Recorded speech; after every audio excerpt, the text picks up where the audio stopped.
Ravi de vous retrouver sur Gabon Première. Mesdames et messieurs, bonsoir et soyez la bienvenue dans cette dernière édition d'information dont voici les titres. L'ancien président français Jacques Chirac tire sa révérence à 86 ans. Le parcours politique de ce grand homme français sera retracé dans ce journal avec Janice Ondonguema qui sera sur ce plateau dans quelques instants. Le planning familial, le procédé qui consiste à espacer les naissances afin de mieux suivre sa progéniture sera en très bonne place dans ce journal. Une problématique soulevée à l'occasion de la journée dédiée à la contraception ce jeudi 26 septembre par la communauté internationale. Une fois de plus, bonsoir. Actualité diplomatique à la présidence de la République ce jeudi. Ali Bongo Ondimba, le chef de l'État, a reçu à son cabinet l'ambassadeur du Royaume d'Arabie Saoudite au Gabon. Les questions d'intérêt commun étaient au centre des échanges. Le point avec Bienvenue Miko, Cédric Aleka. Poignée de main, échange de civilité, c'est en toutes les contractions que le président de la République et son hôte se sont entretenus. Au salon marocain ce matin, les sujets d'intérêt commun s'enchaînent. Nous avons abordé la voie et les moyens de renforcer la relation bilatérale entre le Gabon et le Royaume d'Arabie Saoudite. Également, nous avons abordé les sujets d'intérêt commun. Coopération bilatérale, partenariat économique, opportunités d'investissement. Portées par les dirigeants des deux États depuis plus de 4 décennies, la relation diplomatique entre le Gabon et le Royaume d'Arabie Saoudite s'intensifie à coups d'échanges et de partenariats multiformes dans l'intérêt des peuples gabonais et saoudiens. À quelques jours du coup d'envoi du marathon Run in Masuku, la fondation Sylvia Bongo Ondimba pour la famille a ouvert le village rose à Franceville. Ce village rose a pour objectif de sensibiliser les femmes afin de se dépister sur les cancers. Priska Mugola Honorine Tigui. Run in Masuku. L'événement attire les férus de course à pied, mais pas seulement. À la place de l'Indépendance, dans cet espace dédié à ce grand rendez-vous sportif, le village rose de la Fondation Sylvia Bongo Ondimba polarise les participantes de ce 10 km de Franceville, mais également toutes les femmes de la province. Pour cause, ces dernières bénéficient d'une campagne gratuite de sensibilisation et de dépistage des cancers féminins. On leur explique qu'on fait en fait le dépistage des cancers féminins. En fait, c'est comme une prévention parce que plus on les découvre tôt, mieux est le résultat en matière de traitement. On leur donne aussi les raisons pour lesquelles une femme peut avoir le cancer, même si c'est souvent parfois sans raison. Parce que vous avez par exemple les rapports sexuels précoces, vous avez les partenaires multiples, vous avez par exemple les accouchements qui étaient très précoces. Et ensuite, après l'examen, on leur donne on fait le rendu des résultats. Maintenant, si c'est un cas par exemple de référence, on attend le médecin qui vient confirmer, qui fait la lettre de référence et on l'envoie à la maison d'Alice. L'engagement de la première dame Sylvia Bongo Ondimba, qui favorise l'accès des femmes aux soins de santé, est apprécié par la jeunesse. Cette initiative de la première dame Sylvia Bongo Ondimba est très bonne pour la jeunesse gabonaise, qu'on l'encourage beaucoup, qu'elle puisse continuer, non seulement dans les villages aussi et dans les départements. Nous devons soutenir la première dame pour qu'elle puisse continuer à lutter non seulement contre toutes les pathologies et en général, mais le cancer de l'utérus en particulier. Dans cet univers, les femmes du troisième âge ne sont pas restées en marge de cette opportunité qui leur est offerte. Merci à Sylvia Bongo Ondimba qui valorise la femme en nous offrant des soins de qualité. Nous devons les soutenir. Le village rose qui a ouvert ses portes est également une plateforme d'exposition du savoir-faire des pensionnaires de la maison d'Alice. L'actualité au palais Omar Bongo Ondimba, siège du Sénat, a été marquée ce matin par cette rencontre entre les experts onusiens conduits par Elder Moutela, coordinateur sous-régional de l'Organisation des Nations pour l'alimentation et l'agriculture, et le président du Sénat, Dr Lucie Milibou Oboussan, épouse Mboussou. Au centre des échanges, la création de l'Alliance parlementaire pour la sécurité alimentaire. Gervin Fabrice Oduga, Félix Moulibangoyi pour le point. Bienvenue au Sénat. Elder Mutiela, à nouveau au palais Omar Bongo Ondimba du Sénat. Après la séance de travail de vendredi dernier, Le coordonnateur sous-régional de l'Organisation des Nations Unies pour l'alimentation et l'agriculture et son équipe ont été reçus par le président du Sénat, Dr Lucie Milebo Busson-Ipose Mboussou. Au centre des échanges, plusieurs sujets liés notamment à la sécurité alimentaire, mais aussi et surtout au leadership du Gabon dans ce domaine. Aujourd'hui, c'était pour parler un peu sur la session que nous arrive la prochaine semaine et aussi planifier pour l'avenir. Parce qu'on a adressé pas mal de sujets par rapport non seulement à la santé, à la nutrition et même des questions de production agricole au niveau familial qu'il faut vraiment accompagner ici au Gabon. L'avantage comparatif du Gabon par rapport à la production agricole est vraiment remarquable. Saluant la création de l'Alliance parlementaire pour la sécurité alimentaire, le président du Sénat a profité de l'occasion pour présenter aux experts onusiens les sénateurs qui feront partie de cette alliance. La présence de ces derniers au sein de la dite alliance amènera le législateur gabonais à s'intéresser de plus en plus aux problématiques liées à la sécurité alimentaire. Le Gabon mérite vraiment qu'on continue à travailler ensemble dans les systèmes agroalimentaires et que l'avenir soit vraiment la fin zéro. Pour plus édifier les vénérables sénateurs sur cette alliance, une session de formation sera organisée au palais Omar Bongo Ondimba du Sénat par les experts onusiens le mardi 1er octobre prochain. Célébration ce jour à travers la planète de la journée mondiale de la mer. Cette année, le thème de cette journée s'articule autour de l'autonomisation des femmes dans la communauté maritime. Le récit de Marie-Jo Moussavou Makondi. Le thème choisi pour cette année 2019 permet de sensibiliser le grand public à l'importance de l'égalité des sexes conformément aux objectifs de développement durable des Nations Unies et de souligner le rôle important et pourtant sous-exploité joué par les femmes dans le secteur maritime.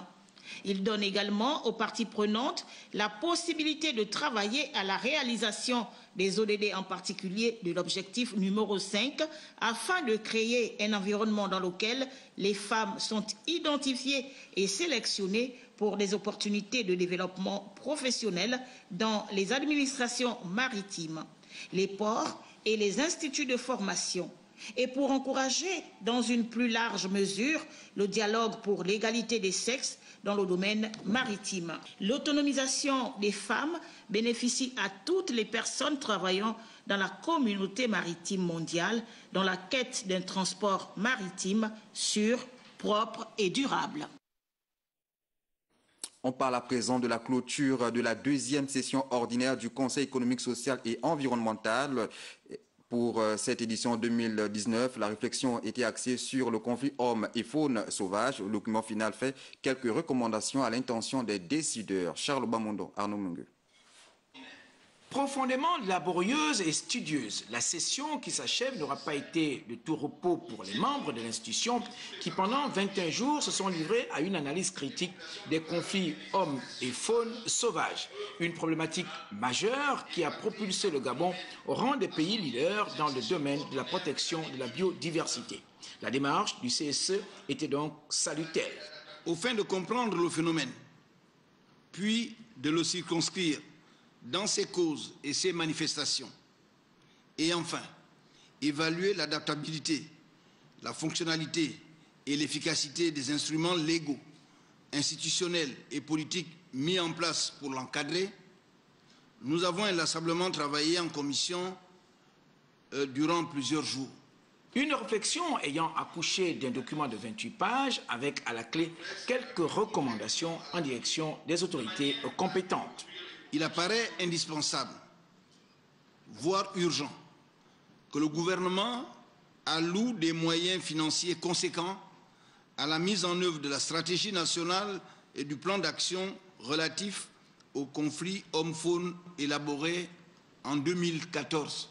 Dans ces conditions, le Conseil économique, social et environnemental est tout à fait dans son rôle en se proposant d'assurer la coordination du comité de suivi, évaluation et de gestion des conflits hommes-faune en vertu de la mission de suivi et évaluation des politiques publiques qui lui est dévolue par la Constitution en ses articles 103 et 104. En marge de la 74e session de l'Assemblée générale des Nations unies à New York, le ministre des Affaires étrangères a signé un accord avec l'ONU-SIDA, un accord qui devrait permettre à cette organisation des nations de mieux se déployer au Gabon. Eric Hervé Moulemouélé, Sandy Adzabé pour le point. Renforcer l'opérationnalité et accroître l'efficacité de l'ONU-SIDA au Gabon, c'est l'intérêt de cet accord signé par le ministre des Affaires étrangères Alain-Claude Bilé-Binzé et le directeur exécutif de cet organisme spécialisé des Nations Unies. Sitôt nommé, j'ai reçu Madame Dr Ndaïchimi autour de ce projet d'accord et nous avons tout fait avec le leadership du chef de l'État Bongo Ndimba pour faire aboutir cet accord auquel nous tenions particulièrement. Je voudrais vous dire, Madame, que nous sommes heureux de votre présence au Gabon et de toutes les activités que vous y menez. Vous pouvez compter sur notre entier soutien, notre collaboration, pour que cet accord soit appliqué et mis en œuvre, mais aussi pour que le gouvernement accompagne tous les efforts qui sont faits.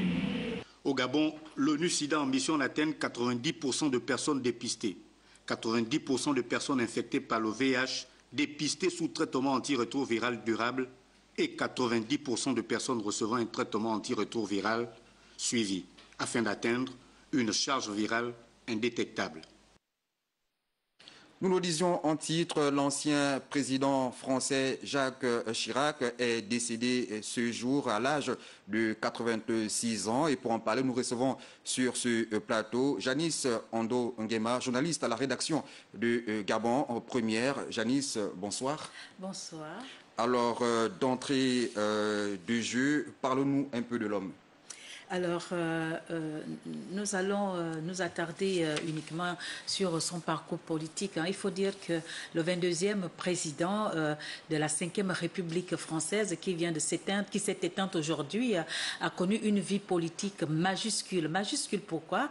Parce que ces 40 ans de vie politique, de combat est couronné de gloire. Alors, il faut savoir que Jacques Chirac lance sa carrière politique en 1965 à Corrèze, où se trouvent ses origines familiales, et il est élu conseiller municipal. Et puis, 1967, il est élu député de la 3e circonscription de Corrèze.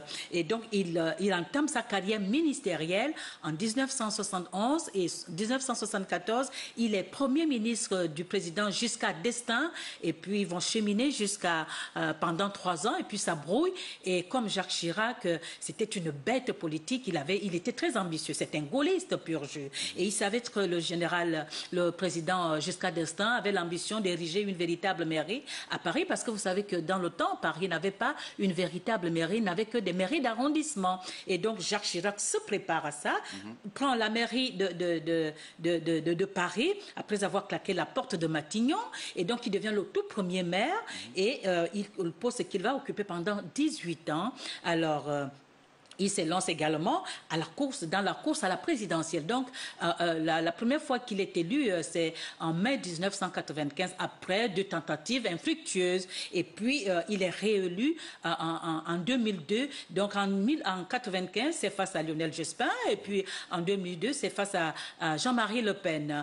Et donc, voilà un peu, il a été Premier ministre également en 1986, ça, il faut le dire, de François Mitterrand. Et c'était la toute première fois de l'histoire des institutions de la République, de la 5e République française, qu'il y avait la cohabitation. Donc il a été 2 fois président de la République, 2 fois Premier ministre, il a été 18 ans maire de Paris. Donc vous voyez un peu, c'est vraiment majuscule comme vie politique et qui ressemble d'ailleurs à toutes les bêtes politiques. Hein. Il fonctionne comme ça. Justement, alors Janice, depuis l'annonce de son décès, presque tous les témoignages rendent hommage à Jacques Chirac, l'Africain. Dites-vous la même chose? Je dis oui, il a été Jacques Chirac l'Africain pour plusieurs raisons. Mais nous n'allons pas tous les énumérer ici. De façon très ramassée, nous allons considérer que Jacques Chirac avait su bâtir un tissu solide de relations paternalistes avec les chefs d'État du précaré français basés en Afrique, et également des relations très personnelles et avec un certain nombre, au-delà même de son agenda de son répertoire politique, il avait un autre répertoire qui faisait qu'il avait d'autres relations personnelles avec un certain nombre de grands acteurs en Afrique. Mais il y a un pan, plus qu'il le mettait dans ce costume de Jacques Chirac l'Africain, c'est le pan culturel. Parce que Jacques Chirac avait un amour très prononcé pour la culture africaine, notamment les arts, vous voyez. Et c'est ça qui a d'ailleurs nourri son rêve de bâtir le musée du Quai Branly, qui porte d'ailleurs son nom et qui a été inauguré en 2007. Quand il était déjà maire, cet après-midi, son directeur des affaires culturelles à la mairie témoignait justement pour dire que depuis la mairie, caressait ce rêve. Et puis quand il est président de la République, alors il met tout en œuvre pour que ce rêve voit le jour et vers la fin de sa vie, préoccupé par cette œuvre grandiose qu'il voulait laisser dans l'histoire du monde, culturelle du monde. Alors il s'est investi pour que ce musée-là ait lieu. Et je voudrais vous dire une chose pour terminer, c'est que de décembre 2017 à janvier 2018, le musée du Quai Branly a mis le Gabon à l'affiche d'une exposition des mois. Et la culture africaine, et particulièrement gabonaise, est très valorisée dans ce musée.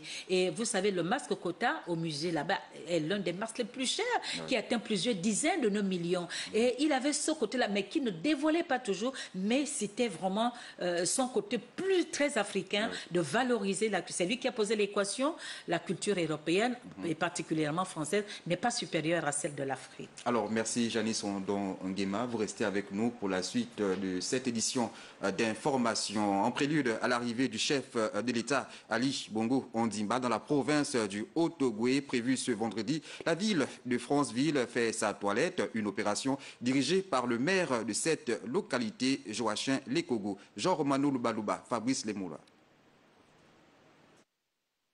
Ici, tout est mis en branle pour redorer le blason de cette ville. Du mythique quartier Potopoto, en passant par Mapouba, Massokou et Mangungu, des ouvriers s'attellent à la tâche. Ici et là, ils désherbent et les routes sont balisées. Le conseil municipal a mis les pieds sur la pédale. À travers une tournée, l'édile de Franceville s'est rendu dans certains quartiers pour encourager les équipes qui participent à cette opération. Il se prépare activement pour réserver aux premiers citoyens gabonais un accueil chaleureux. Il revient chez lui. Il revient voir la famille. Cela va sans dire que le devoir de tout citoyen de Franceville, c'est de réserver au chef d'État un accueil très chaleureux. Autre action forte et déjà visible, le ravalement des édifices publics, les voies dégagées et éclairées, les bordures des routes peintes en blanc et rouge. L'objectif étant d'offrir un accueil chaleureux et une forte mobilisation au chef de l'État, Ali Bongo Ondimba. Tout au long de la ville de Franceville, les équipes d'entretien et de nettoyage sont à pied d'œuvre. Je suis en train de tourner pour voir à peu près comment ça se déroule et j'espère que nous sommes fin prêts pour le jour J. L'opération est bien perçue par les maires, y compris ceux des 4 arrondissements, car une seule image attire les passants, celle des hommes en blouson tenant des pinceaux et des seaux de peinture.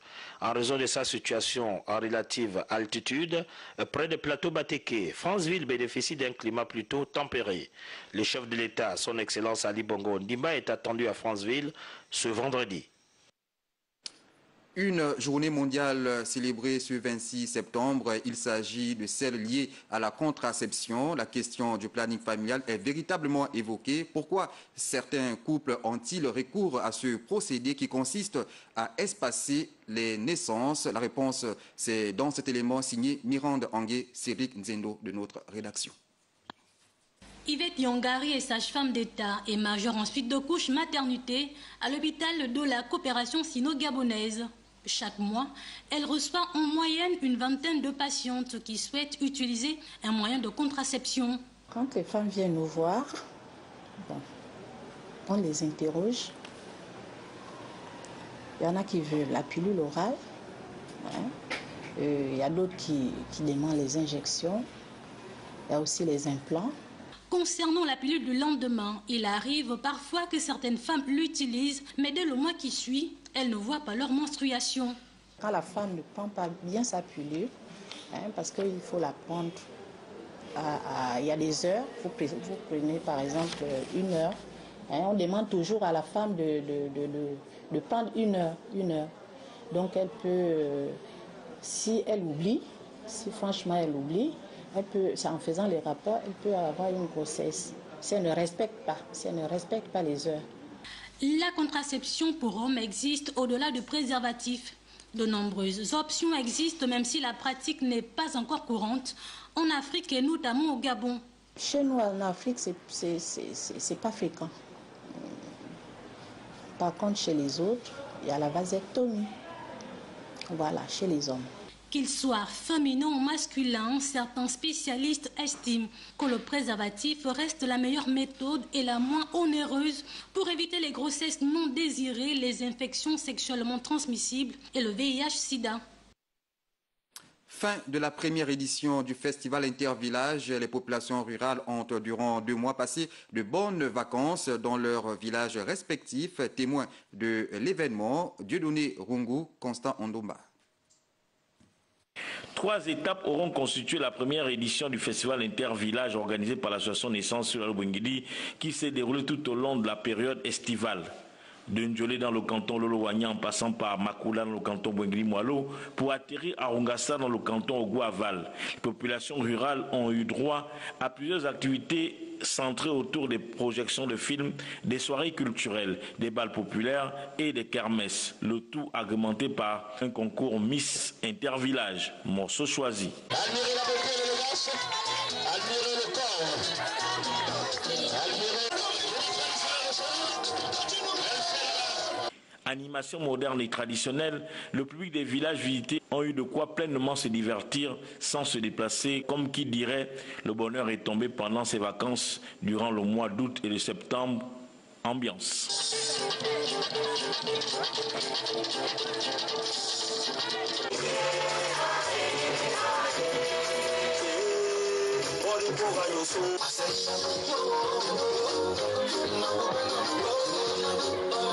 La prochaine édition qui se déroulera l'an prochain augure déjà une organisation qui devrait sédentariser les populations des regroupements des villages dans leurs milieux respectifs.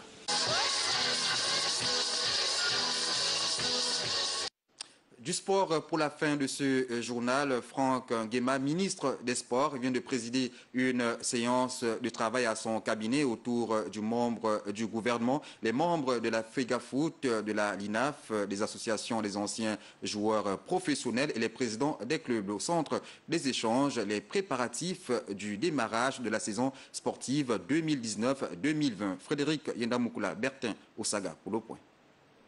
8 heures d'horloge pour une séance de travail dite de consensus entre les responsables des différentes instances dirigeantes du football gabonais et le ministre des Sports, Franck Nguema. À l'ordre du jour, la dette des footballeurs qui, selon les autorités, serait apurée sous peu. On est tombé d'accord sur le fait qu'on recalcule la dette sur la base des contrats des joueurs. Pour mettre en place une commission ad hoc qui va statuer, vérifier et recalculer la dette sur la base des contrats sur l'année 2017, 2017, 2017, 2018. Autre point d'orgue de cette rencontre, le démarrage effectif du championnat national de première division dont le coup d'envoi serait imminent. Nous avons acté que le championnat va effectivement reprendre ses droits au mois d'octobre 2019. Pour pouvoir s'achever à la fin du mois de mai 2020. D'ici là, nous allons rapidement saisir les clubs pour une séance de travail au cours de laquelle nous allons confirmer un certain nombre d'engagements pris par le ministre des Sports et ses collaborateurs. Mais une innovation tout de même cette année. Sur les matchs de barrage, l'Ozosport contre Yemacé et Olympique de Mandji contre Missile. Ces matchs vont se jouer très rapidement en début de mois d'octobre, sur instruction du ministre au stade de l'INJS. Pendant donc 8 mois, les stades de la capitale gabonaise et de l'intérieur du pays vont certainement vibrer au rythme des rencontres de belles factures entre les 14 formations engagées cette saison en championnat d'élite. Et c'est sur cette note sportive que prend fin ce journal préparé par l'ensemble de la rédaction de Gabon Première. Merci de l'avoir suivi. Je vous dis à demain, 23h.